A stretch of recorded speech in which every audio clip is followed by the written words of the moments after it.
Ser Podcast.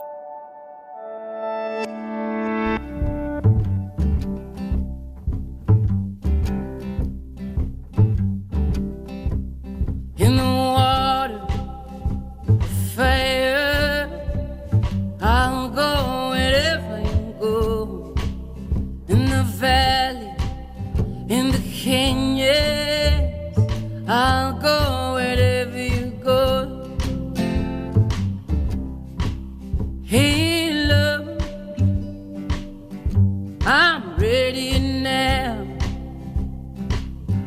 Can't you see this riot inside of my veins?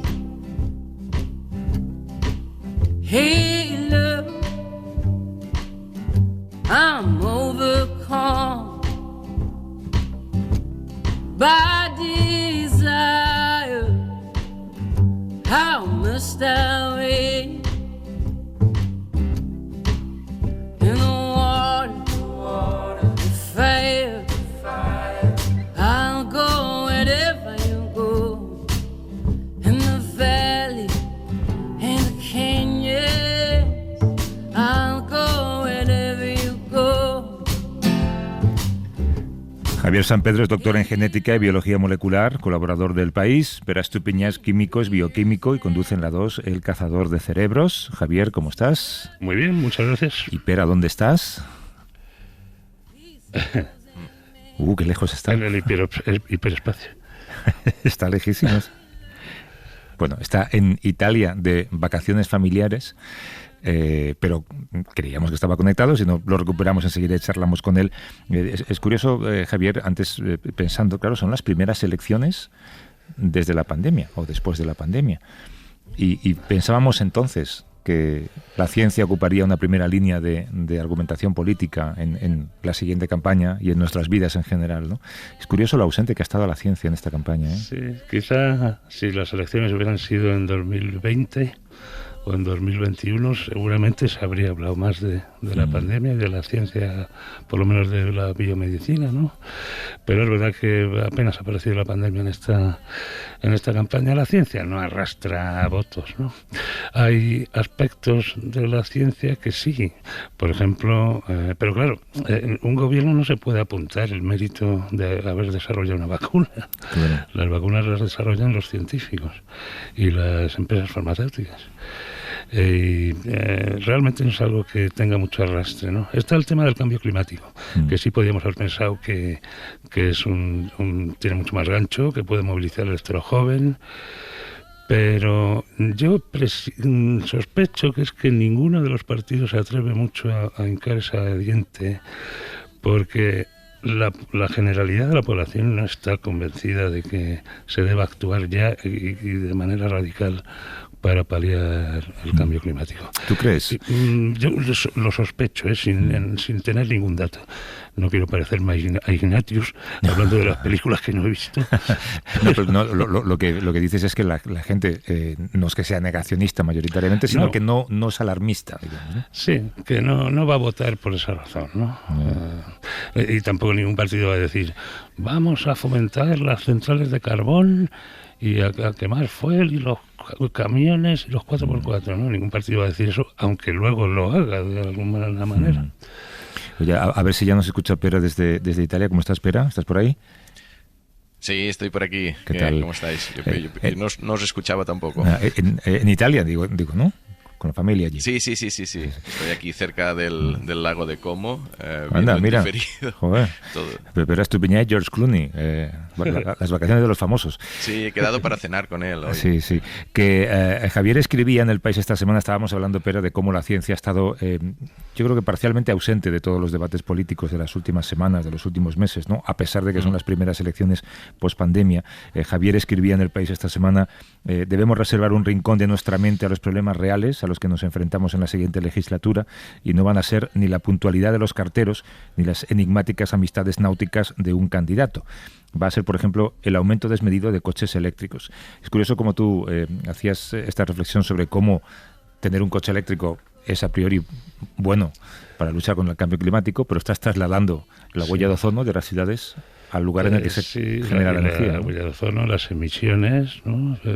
Si lo que sale por el enchufe donde pones el coche eléctrico se ha obtenido en centrales quemando fuel, o de una red europea, parte de la cual se obtiene quemando carbón todavía en algunos países del norte, lo único que estamos haciendo es trasladar, ¿sí?, la fuente de emisión de la ciudad al campo. Esto no quiere decir que el coche eléctrico no sea interesante. Desde luego, el mejorar el aire de las ciudades es una prioridad, realmente. Pero el cambio climático es un problema global. La polución ambiental y de los océanos también son problemas globales, y lo que necesitamos es fomentar las energías renovables en estos terrenos, ¿no? Y también el transporte público, etcétera.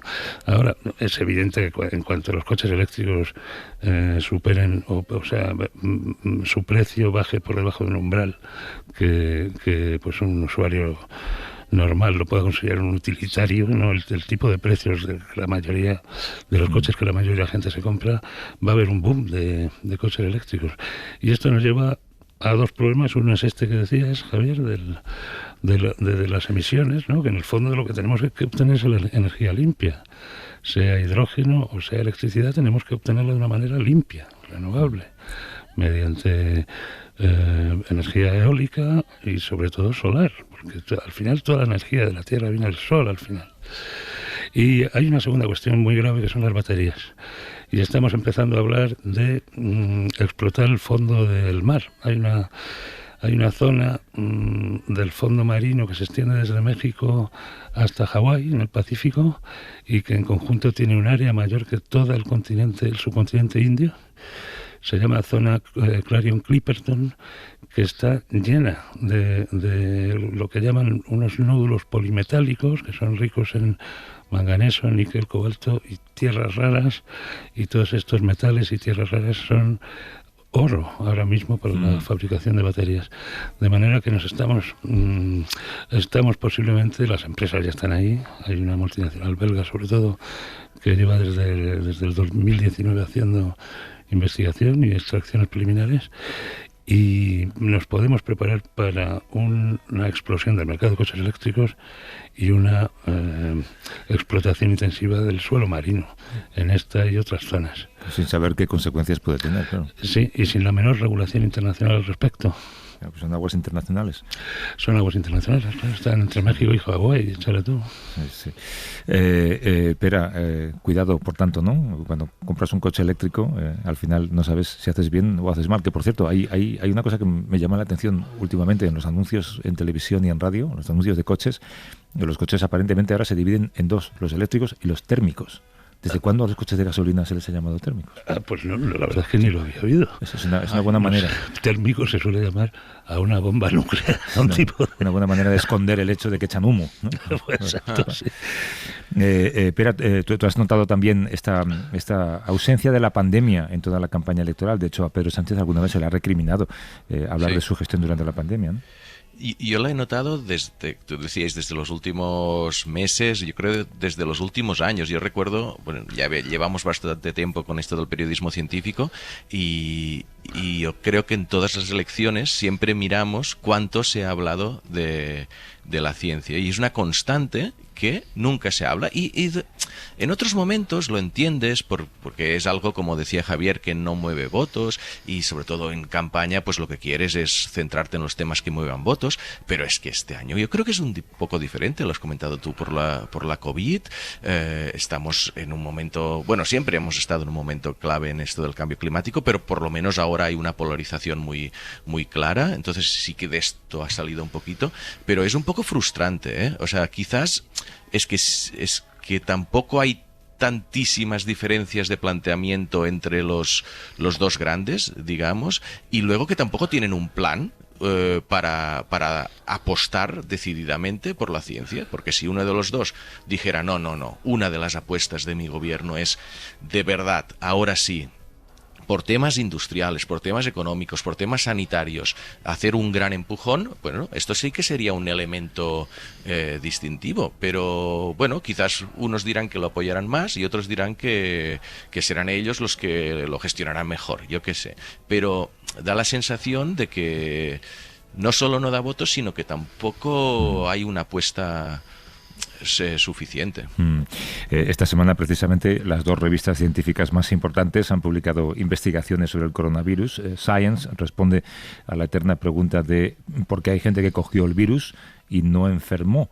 Y parece que depende de una variante genética, ¿no? Sí, son genes muy importantes que tienen miles de variantes. Se llaman HLA, que significa antígeno de los leucocitos humanos. Los leucocitos son los glóbulos blancos, son las células defensivas. Y estos genes, cuando un virus entra en el cuerpo, o entra en una célula del cuerpo, estos genes lo que hacen es romper sus proteínas y enseñarlas en la superficie de la célula. De manera que las células especializadas del sistema inmune destruyen esa célula, reconocen esos trocitos de virus y destruyen la célula. Esto, pues, según para qué virus y según qué fuerza tenga la variante genética esta HLA, pues hay personas que están más protegidas que otras. Y la razón de que estas personas, más o menos un 20%, una de cada 5 personas, eran completamente asintomáticos, aunque hubieran recibido el virus a grandes dosis. Es que hay otros 4 o 5 coronavirus catarrales a los que ya habíamos estado expuestos hace 20, 30 o más años. Son todos coronavirus, de la misma familia que el COVID, pero hemos estado expuestos a él por los catarros comunes, son virus del catarro común. Y estas personas, la inmunidad que han conseguido gracias a los coronavirus catarrales les sirve para luchar contra la COVID-19, gracias a esta variante génica que está implicada en el sistema inmune. Tantas cosas que no se saben. De hecho, la otra revista Nature dice que a medida que aumentaron los casos de COVID, también lo hicieron los de diabetes, pero que nadie sabe por qué. Sí. Los de diabetes de tipo... dale, espera. Sí, no. A ver, es que hay tantas cosas que no se saben de la COVID. Este gran misterio que comentabais antes, es que yo creo que es uno de los principales, ¿eh? Hay gente que se murió y otros que ni notaron el virus. Y esto es muy sorprendente. Y lo de la diabetes, pues sí, la revista Nature ha publicado un estudio muy amplio con 38.000 adolescentes, viendo que hubo una prevalencia mucho mayor de diabetes tipo 1, creo que entre el 15 y el 20% extra. Entonces, claro, la primera reacción es algo hizo el virus, pero no terminan de encontrar un mecanismo que correlacione la presencia del virus con este incremento de diabetes tipo 1. La diabetes tipo 1 es autoinmune, quiere decir que el sistema inmune ataca a las células pancreáticas, las inhabilita y por eso no pueden segregar bien insulina y aparece la diabetes, y entonces buscan otras explicaciones, ¿no? Dices, a ver, ¿cómo el confinamiento cómo podría haber afectado? Pues quizás si hemos estado menos expuestos a virus, a patógenos externos por estas medidas de protección que hemos tenido, pues quizás el sistema inmune de las personas que tienen cierta tendencia a reaccionar rápido a lo que sea, pues al no tener patógenos externos, pues podrían haber contribuido a aumentar este ataque hacia adentro, pero tampoco están en esta fase de darse cuenta de que esto ha sucedido, de decir, oye, hay más diabetes tipo 1, y vieron que en 2020 una cantidad, en 2021 todavía más, y están buscando estas explicaciones. Pues al final la COVID tiene un misterio. Obvio. Bueno, algo sí saben. Crisis, pero para entender cómo funciona nuestro cuerpo está dando iniciativas muy chulas. Algo sí saben que es que no es el que el virus ataque al páncreas directamente, porque eso se han hecho muchos experimentos y no parece ser el caso. Así que esto nos devuelve seguramente el sistema inmune, porque como decía Pera, la diabetes de tipo 1 es una enfermedad autoinmune, o sea que seguramente la respuesta anda por ahí, por el sistema inmune de nuevo. Hay un teléfono, a ver si hoy, que es el último día, tenemos un poquito de espacio al final, si alguien quiere preguntaros algo o pedir vuestra opinión, es el 638-855-349, es un número de WhatsApp, así que pueden dejar también un mensaje, una nota de voz, 638-855-349, Tengo que decir también que luego vamos a hacer un experimento científico, o científico, no sé si es científico lo que vamos a hacer. No es científico. Si no hay algo que eche humo, una probeta echando humo. Hombre, lo que sí puede pasar es que falle. Y eso define muy bien un experimento científico. Absolutamente. Sí. Además va a ser la primera vez que lo hagamos, un poquito más adelante. Y de hecho, para llegar hasta allí tenemos que hablar de inteligencia artificial. Hay una noticia que tiene que ver también con el ámbito de la ciencia, y es que ha ayudado la inteligencia artificial a analizar datos de miles de información y localizaciones de GPS durante antiguos terremotos y las fases previas, y se han encontrado patrones de movimiento terrestre en las horas previas a los seísmos que podrían servir para predecir grandes desastres. Dicho de otra manera, la inteligencia artificial en algún momento podrá advertirnos de que la falla de San Francisco se va a mover 3 centímetros causando un desastre. Con un poco de antelación, sí. Espera, por favor. Sí. Con un poco, ¿cuánto? Claro. Yo creo que son unas horas. Horas, no vale. es 6 meses antes, pero es como 6 horas. Bueno, pero irá afinando, ¿no? El estudio es curioso, yo creo que han analizado 90 terremotos superiores a 7, o sea, de los más importantes, y a mí cuando estaba leyendo la noticia lo que me parecía curioso es que tenemos esa sensación de que las placas como que se van moviendo poco a poco y en algún momento pues hay el terremoto, ¿no? Pero parece, si no he entendido mal, que hay momentos que están como más estáticas y se empiezan a mover y un poquito después de empezarse a mover es cuando hay el roce. Entonces yo creo que este estudio lo que detecta es este inicio de movimiento un poco más acelerado que es, bueno, con la inteligencia artificial, muchos datos y al final pues esta capacidad predictiva pues quizás podría llegar a predecir. Creo que todos los científicos dicen esto de que es pronto todavía y tal, pero son datos es interesante para avanzar. Sí. Bueno, ha sido mencionar las palabras inteligencia artificial y ha aparecido en el estudio Gustavo Entrala. Gustavo, ¿de dónde has salido? ¿Dónde estaba la trampilla? Pues me ha avisado una inteligencia artificial y aquí estoy. Gustavo Entrala, que asesora a marcas, a gobiernos y organizaciones a diseñar sus estrategias digitales. Y también en Nueva York, Gemma Galdón es experta en ética tecnológica, creadora de la Fundación Éticas, que se dedica a auditar algoritmos. ¿Estás por ahí, Gemma? Buenos días. Hola, buenos días. Bueno, buenas noches, porque son las 4:25 de la mañana para ti, ¿no? Bueno, por lo menos hará fresquito en Nueva York. Sí, gracias por levantarte tan pronto, Gemma. ¿Qué tal el verano? Por cierto, acabas de hablar en Naciones Unidas, creo, ¿no?, sobre retos digitales.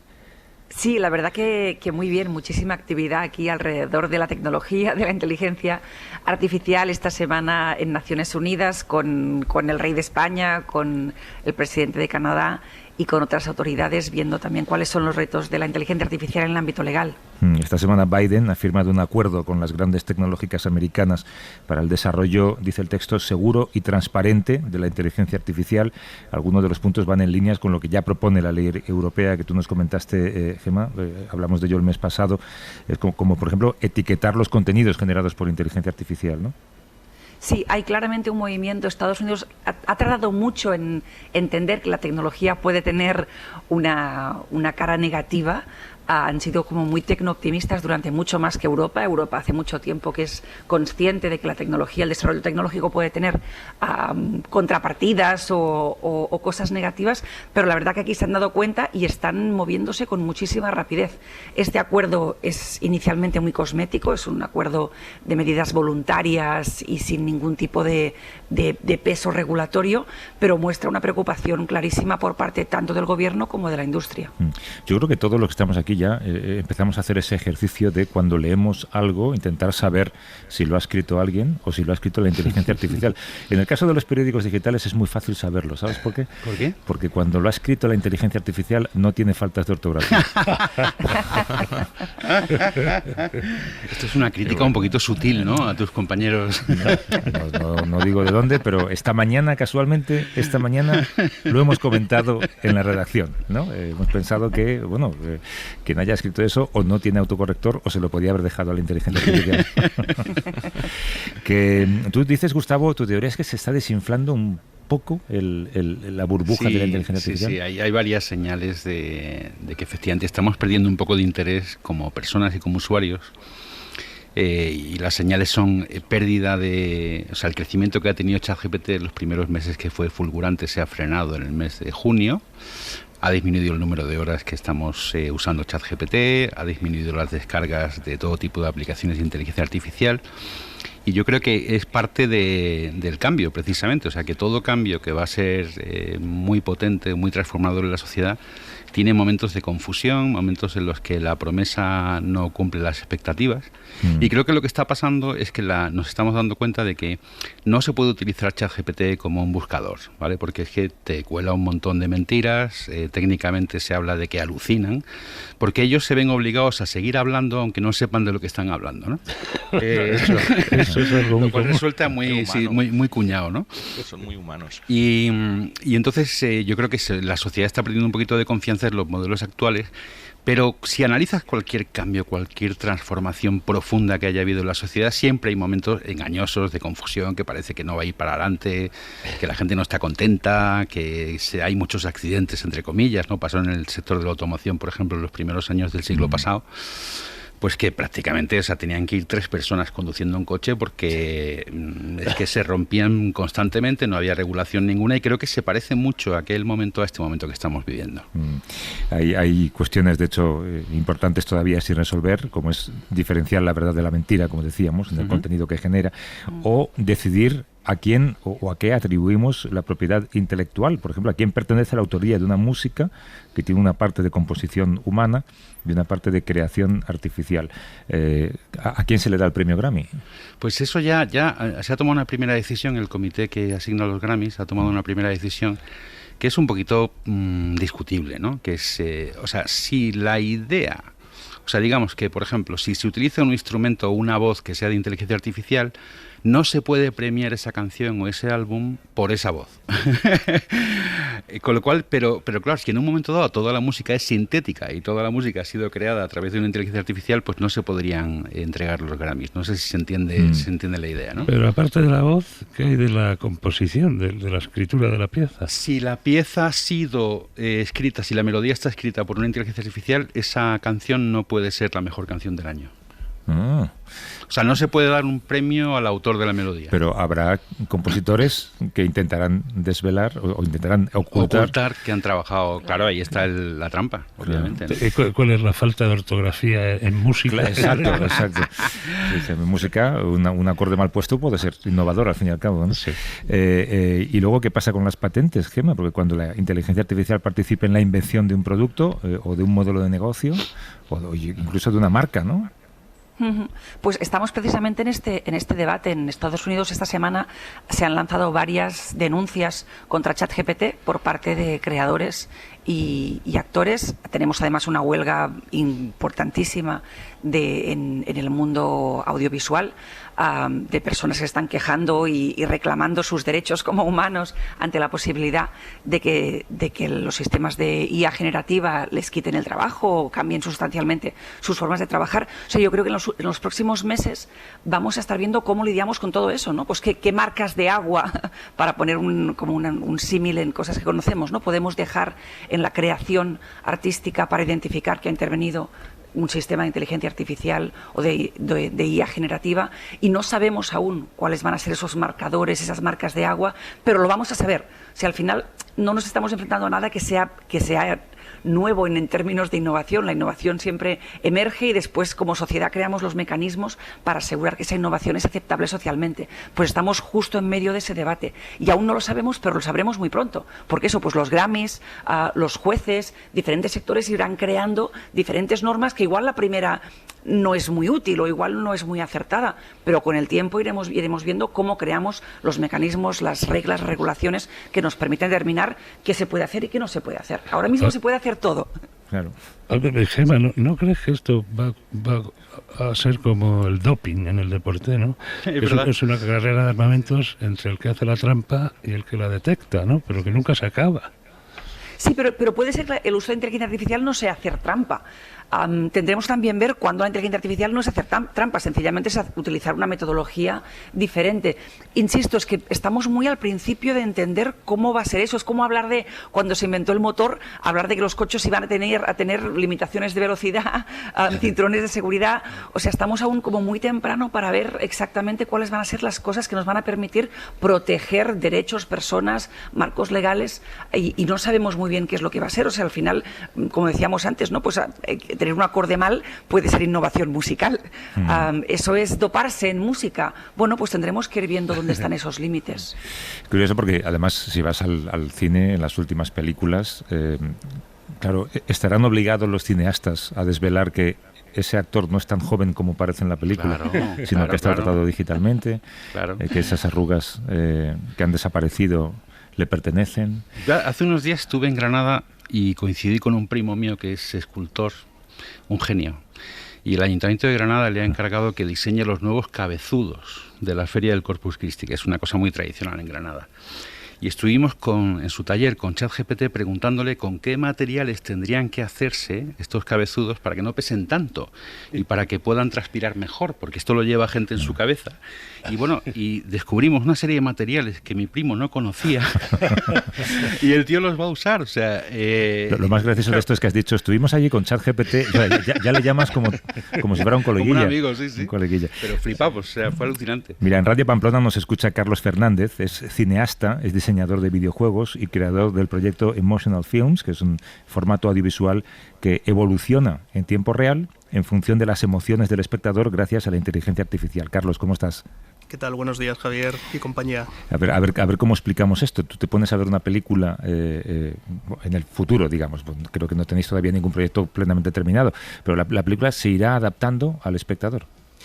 Sí, bueno, nosotros sí que tenemos demostradores muy avanzados, que es lo que estamos en este momento presentando, en los que efectivamente y en función de las emociones del espectador hay unas líneas de desarrollo en el contenido de animación, en principio, un cartoon o realista que estés viendo, y por tanto, efectivamente, la película se adapta a las emociones de quien está viéndolo en tiempo real, también se adapta a la edad, también se adapta a la expresión de género, también se adapta a contexto de geolocalización a nivel social y cultural, también, bueno, una serie de adaptaciones con el objetivo, como bien decías, como cineastas que somos en la empresa, con el objetivo de poder utilizar toda esta disrupción generando nuevos formatos y nuevas experiencias. Pero entonces, el argumento de la película cambiaría si de repente, yo qué sé, pues el espectador siente miedo. Si los directores y guionistas así lo deciden, sí, cambiaría. Sí. Es decir, ahora mismo los demostradores que tenemos permiten ver cómo se genera una trama en tiempo real, dependiendo de peticiones directas, dialogando, que haces con el sistema, y a partir de ahí también utilizamos estos factores, digamos, emocionales y de contexto del usuario para que la trama varíe y los personajes, sus diálogos también. Sí. Se asemeja mucho a un videojuego, ¿no? Cuando escoges entrar por una puerta o por otra, en función de a dónde lleves el personaje, ¿no? La diferencia es que el videojuego está prescrito, ¿no? Como el ejemplo que vimos en Netflix hace 2-3 años, ¿no? El episodio de Black Mirror en el que tomabas decisiones. El elige tu propia aventura de los que tenemos más de 30 años. Es decir, está prescrito por los guionistas. Si decides esto, pasa esto, y si decides esto otro, pasa esto otro. En nuestro sistema no funciona así. Nuestro sistema se reescribe. El personaje, nosotros francamente no sabemos qué es lo que va a decir. Sí que le damos un contexto y le damos una personalidad y decimos, pues no sé, si el personaje es Aníbal Lecter, oye, eres de esta manera. Y si el personaje pues es un cartoon para infantil, eres de esta otra manera. Les establecemos unos parámetros psicológicos, les establecemos un pasado, les establecemos una serie de criterios a la hora de tomar decisiones en función de los inputs que reciben, y estos van interpretando hacia dónde tienen que ir en función, como digo, de las emociones y de los datos de contexto del espectador. Bueno, todo lo que cuentas es una auténtica locura. Carlos, vamos a poner un ejemplo práctico. Imagínate que la última de Indiana Jones que hemos mencionado se ha hecho de esta manera. O sea, ¿puede acabar Indiana Jones siendo el nazi de la película? Espero que no, porque yo crecí con Indiana Jones y para mí está en el lado de la luz y del bien, así que espero que no. Pero si los directores y los guionistas tomaran esa la decisión de permitir ese parámetro, es decir, oye, permitimos que pueda llegar el personaje Indiana Jones a esta realidad como personaje. Y si los inputs que llegan del espectador así lo van empujando hacia esa decisión, pues sí que sucedería, claro. Pero ¿cuáles son estos inputs? A mí ¿Cómo se detectan, no, las emociones? Claro. Sí, claro. Sí, a ver, tenemos son tres elementos clave, ¿no?, los que utilizamos. Por un lado está un modelo de IA que hemos desarrollado durante los últimos 4 años, digamos que fue parte muy relevante del proyecto de I+D que está detrás de este proyecto, que lo que hace es detectar a través de la imagen la edad aproximada y las emociones que expresa la persona delante de una cámara, ¿no? Tienes que tener pensemos en una tablet, en un portátil, en un Smart TV que tiene una cámara, pues está detectando esa información, así como la probabilidad de la expresión de género, pues masculina, femenina. En función de esto, hay una serie de criterios, digamos, artístico-éticos detrás de las decisiones que tomen directores, guionistas, productores, etcétera, que van a permitir utilizar esta información en un sentido u otro. El segundo bloque de información está asociado a la localización. Hemos diseñado un sistema, la verdad es que súper intuitivo y muy básico, son 2 clics, y el sistema en tiempo real sabe dónde estás a la decena de metro. Y con eso lo conectamos con unas bases de datos, pues la verdad es que colosales es el adjetivo que me suele salir habitualmente, en las que tenemos información muy desarrollada de todas las ciudades del mundo de al menos 1.500 habitantes, con lo cual tenemos una información social, gastronómica, cultural, deportiva, musical y un larguísimo etcétera de base de datos, y esto también se tiene en cuenta en el desarrollo de estas historias. Y por último tenemos una parte, digamos, de redes sociales. Si el usuario le da permiso al sistema, entramos en tu Facebook, echamos un ojo a tu Instagram, a tu Spotify, bueno, y con toda esta información que tú estés compartiendo con el sistema, también tomamos decisiones respecto a tu perfil psicológico, qué es lo que te gusta, lo que no te gusta. Madre o incluso mía. Podemos incorporar imágenes en la película en tiempo real. Siempre te va a gustar la película, entonces. Yo decía antes que íbamos a hacer un experimento para demostrar que los personajes son capaces de generar diálogos inteligentes, y como adelanto de esa película en la que estáis trabajando, vosotros habéis creado 2 simuladores conversacionales. Son 2 avatares que están basados en 2 personalidades, yo creo que muy conocidas. Una es el divulgador científico Carl Sagan, la otra es Walt Disney. Iba a decir Carl Sagan fallecido, Walt Disney creemos que también. No sabemos.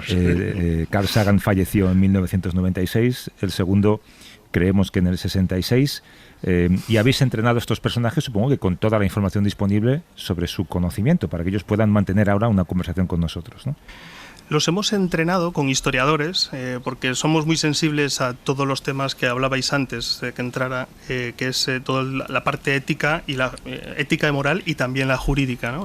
Estos personajes, que son personajes de ficción, lo que nosotros hemos entrenado, están inspirados en la información pública que hicieron pública los personajes históricos. Es decir, no entramos a través del dato de terceras personas. Lo que ellos no hayan hecho público, nosotros no lo consideramos. Y lo consideramos única y exclusivamente a través de estos historiadores, de la manera que ellos decidieron hacerlo público y con la visión que ellos tenían en su contexto histórico, ¿no? Esto lo que nos permite, dentro del marco de la investigación, por supuesto con muchísimo respeto hacia estas personas a las que admiramos muchísimo, y por eso han sido las primeras que hemos seleccionado, esto lo que nos permite es analizar la consistencia de los personajes, es decir, hasta qué punto reconocemos al personaje. ¿Para qué? Porque ahora mismo estamos creando personajes de ficción, bueno, estos son de ficción también, estos emulan comportamiento, pero los que estamos creando ahora son de ficción de un largometraje, ¿no? Esos son los que estamos trabajando, y esto los hacen guionistas. Entonces son los guionistas los que crean, pero claro, ahí yo no te puedo demostrar la consistencia, más allá de que te diga, sí, lo que dice el guionista es que tendría que haber dicho esto. Claro. Aquí tú puedes juzgarlo, Javier, y el resto de vuestros oyentes también. Vale, entonces tú tienes ahí a Carl Sagan en tu ordenador, pues supongo que no sé si a mano. En el ordenador vamos a poner música del espacio. Cosmos. Uy, ¿cómo empiezo yo? Bueno, ya sé cómo empezarlo. A ver, Carl Sagan, buenos días. A ver, tengo que... Vaya. No, yo no soy Carl Sagan todavía. Es decir, el sistema, para que no esté todo el rato entrando, necesitamos solamente dos cosas. Una es que haya una única voz humana que se refiera a él, porque no está identificando distintos timbres de voz, o sea, que lo que oiga lo va a reconocer como una sola persona. Así que a quien ponga música, que por favor que no cante nadie, que sea una música instrumental. Es música instrumental, ¿vale? Y la segunda es, yo te aviso, porque le tengo que dar OK para que escuche. Vale. Si no, estaría todo el rato aquí como... Tienes que despertarle un poco, digamos. El invitado de piedra sería. Vale, pues avísame cuando esté atento Carl Sagan. Adelante. Carl Sagan, buenos días. Ahora le tenemos que dar unos segunditos, porque está... Buenos días, es un placer estar aquí con ustedes. Estoy listo para compartir ideas y explorar los misterios del universo juntos. ¿En qué puedo ayudarles hoy? Pues me gustaría saber dónde están los extraterrestres. Espera un segundo. Ahora. Me gustaría saber dónde están los extraterrestres. No estoy seguro de si quiero que lo sepa. Bueno, es una pregunta interesante y me alegra que la gente esté tan intrigada por la posibilidad de vida extraterrestre. En este momento, no podemos afirmar con certeza dónde están los extraterrestres, si es que los hay. Pero consideremos el vasto y diverso universo en el que vivimos, con sus innumerables planetas y galaxias. La probabilidad de que exista vida en alguna parte del cosmos es, en mi opinión, alta. Sin embargo, aún no hemos encontrado pruebas definitivas de estas civilizaciones. Nuestra búsqueda de vida extraterrestre apenas está comenzando, y cada día, a medida que mejoran nuestra tecnología y nuestra comprensión del universo, aumentan nuestras posibilidades de encontrar a nuestros vecinos cósmicos. Continuaremos buscando y quizás, algún día, podamos responder a esa intrigante pregunta. Buena respuesta. Usted falleció en 1996 y fue uno de los primeros científicos en estudiar el efecto invernadero. ¿Qué mensaje mandaría a los negacionistas que en el año 2023 no creen que exista el calentamiento global? Ya lo siento, Javier, pero te tengo que pedir que la repitas ahora. Bueno. Venga. Usted fue uno de los primeros científicos en estudiar el efecto invernadero. ¿Qué mensaje mandaría a los negacionistas que en el año 2023 no creen que exista el calentamiento global?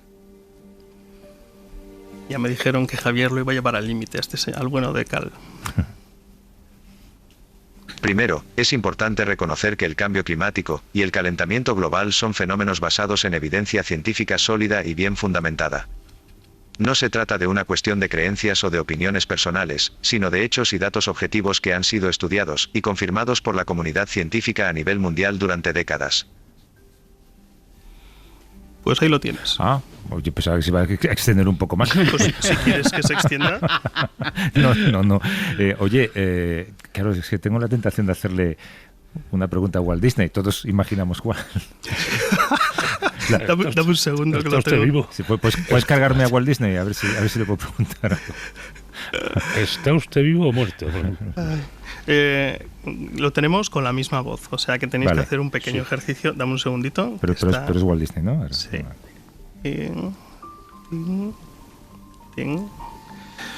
Pues cuando quieras. Walt Disney, buenos días. A ver... Buenos días. Es un placer conocerlos. Siempre es emocionante conocer a personas nuevas y compartir ideas creativas. ¿En qué puedo ayudarlos hoy? ¿Tienen alguna idea o sueño que deseen compartir conmigo?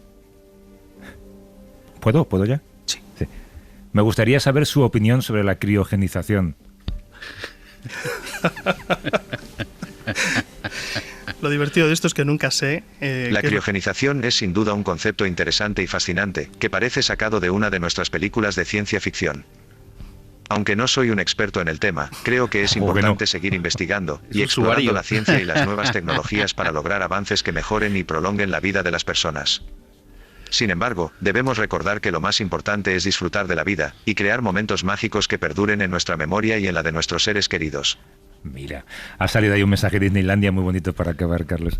Oye, que tenéis, gracias Carlos por montar esto y por ayudarnos a hacer este experimento, tenéis un presupuesto cercano a los 2 millones de euros. ¿De dónde sale el presupuesto? Pues mira, te agradecemos infinito el espacio para compartirlo. Este es un proyecto que nos ha llevado 5 años. Hablabais antes de la pandemia, pues nosotros nos la pasamos investigando con dos universidades, de la Universidad Pública de Navarra y la Universidad de Navarra, además de la Consejería de Educación del propio gobierno, que también participaba, y el clúster audiovisual y la Fundación Aditec. Y entre todos ellos y nuestra productora y estudio, Dr. Platypus y Miss Wombat, pues diseñamos este proyecto que lo ha financiado parcialmente nuestra empresa con nuestros ahorros, hemos roto la hucha, y con una financiación de la convocatoria de proyectos estratégicos de I+D del gobierno, que es una convocatoria muy conocida aquí en Navarra y que ha quedado el segundo proyecto mejor valorado. La verdad es que fue un orgullo para todos. Es interesantísimo el proyecto y os deseamos la mejor de la suerte con ellos. Yo quiero saber una cosa. ¿Podré ver? Muy rapidísimo. ¿Podré ver El sueño eterno protagonizado por Cary Grant? Pues la verdad es que no me atrevería ni a tocar esa masterpiece. Eso te iba a decir. Me atrevería. Hay cosas que mejor no tocarlas, ¿no? Sí. Carlos Fernández, que es cineasta, diseñador de videojuegos, creador de este proyecto Emotional Films, que es un nuevo formato audiovisual que evoluciona en tiempo real en función de las emociones del espectador gracias a la inteligencia artificial, que nos ha traído en A Vivir a Carl Sagan y a Walt Disney. Gracias, Carlos, un abrazo. Un abrazo, muchas gracias. Y a Pera Estupiñá, Javier San Pedro, Gemma Galdón, Gustavo Entrala. Hasta la próxima. Hasta la próxima. Feliz verano. Chao.